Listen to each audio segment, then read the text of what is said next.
Praise the lord. ఈరోజు వాక్య భాగం కీర్తనల గ్రంథం 77వ అధ్యాయం 1వ వచనం. నేను ఎలుగెత్తి దేవునికి మొరపెట్టుదును, ఆయనకు మనవి చేదును. దేవుడు నాకు చెవియొగ్గు వరకు నేను ఎలుగెత్తి ఆయనకు మనవి చేదును. ఈరోజు ఈ వాక్య భాగం ద్వారా దేవుడు మనతో మాట్లాడుతూ ఉన్నారు. ఈ 77వ కీర్తన ఆసాపు గారు రాశారు. ఆయన అంటా ఉన్నారు, నేను ఎలుగెత్తి దేవునికి మొర పెడతాను, ఆయనకు మనవి చేస్తాను. దేవుడు నాకు చెవియొగ్గు వరకు నేను ఎలుగెత్తి ఆయనకి మనవి చేస్తాను అని అంటా ఉన్నాడు. అంటిల్ అన్లెస్ దేవుడు నా ప్రార్థన వినేంత వరకు, దేవుడు నా పక్షాన కార్యం జరిగించేంత వరకు నేను ఎలుగెత్తి మనవి చేస్తాను, ఎలుగెత్తి మొరబెడతాను అని అంటా ఉన్నారు ఆసాబ్ గారు.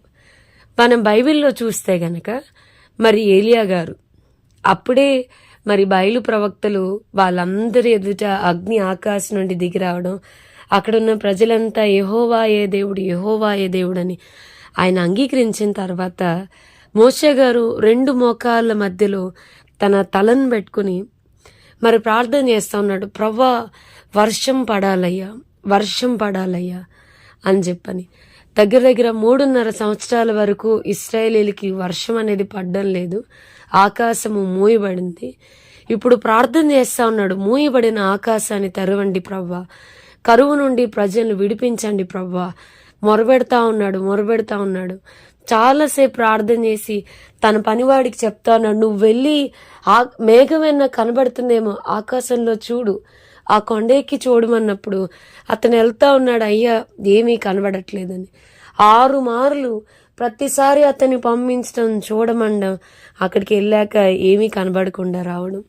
నిరాశ పడిపోట్ల, నిరుత్సాహం అనేది కలగట్ల. వాక్యం వింటున్న ప్రియమైన వారులారా, ఈరోజు నా కుటుంబం కోసం చాలా ప్రార్థన చేశాను, నా కుటుంబం కోసం చాలా కన్నీరు కార్చాను, కానీ వాళ్ళు మారట్లేదు, కానీ వాళ్ళు దేవుని దగ్గరికి రావడం లేదు. నేను ఈ అంశం కొరకు చాలా ప్రార్థన చేశాను, చాలా వెల చెల్లించాను, నాకు ఇంకా జవాబు రావట్లేదు అని విసిగిపోవద్దు, నిరుత్సాహం అనేది రానివ్వద్దు. ఎప్పుడు దాకా ప్రార్థన చేద్దామనంటే ఏలియా గారు నిరాశ పడిపోవట్ల, కృంగుదల రానివ్వట్ల, ప్రార్థన చేస్తానే ఉన్నాడు.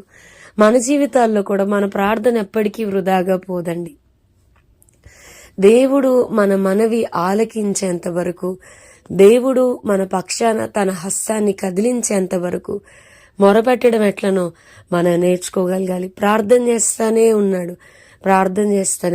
7వ మారు వెళ్ళిన పనివాడు పరిగెత్తుకుంటూ వచ్చి, అయ్యా దైవజనుడా, అరిచేంత మేఘం కనబడుతుంది, చాలా చిన్న మేఘం కనబడతా ఉందయ్యా అన్నప్పుడు అప్పుడు పైకి లెగుస్తూ ఉంటాడు.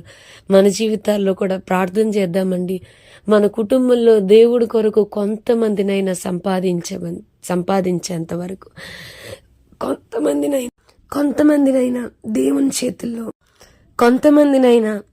చేతుల్లో పెట్టేంత వరకు, కొంతమందినైనా యేసుని నిజరక్షకునిగా అంగీకరించేంత వరకు, బహు కొద్ది మేఘం కనబడేంత వరకు విసిగిపోకుండా, కృంగుదల రానికుండా, నిరాశ పడకుండా ప్రార్థన చేసినట్లుగా మన జీవితాల్లో కూడా కృంగిపోవద్దండి, నిరాశ పడొద్దు. ప్రార్థనకు ఆలస్యం అయిపోతుంది, జవాబు ఆలస్యం అయిపోతుంది అనుకోవద్దు. దేవుడు తప్పకుండా మన పక్షాన కార్యం జరిగిస్తాడు. చాలా కొద్ది మార్పు వచ్చింది, చాలా కొద్ది మంది రక్షించబడ్డారు, ఒక్కరే రక్షించబడ్డారు, అయినా మొరపెడతానే ఉందాం. ఖచ్చితంగా కొన్ని తరాలు ప్రభు కొరకు సంపాదించు భాగ్యము ప్రభు మనకిచ్చునుగాక. నిశ్చయంగా మన అంశాల విషయమై చాలా గొప్ప జవాబును ప్రభు నుంచి మనం పొందుకుందాము గాక. ప్రార్థన చేసుకుందాం. ప్రభు, ఈరోజు వాక్య భాగం ద్వారా మీరు మాతో మాట్లాడినందుకు వందనాలు. వాక్యం వింటున్న మా ప్రియులైన వారిని అందరినీ దీవించి ఆశీర్వదించమని యేసు నామమున అడిగి వేడుకొంచున్నాం తండ్రి. Amen. God bless you and have a blessed day.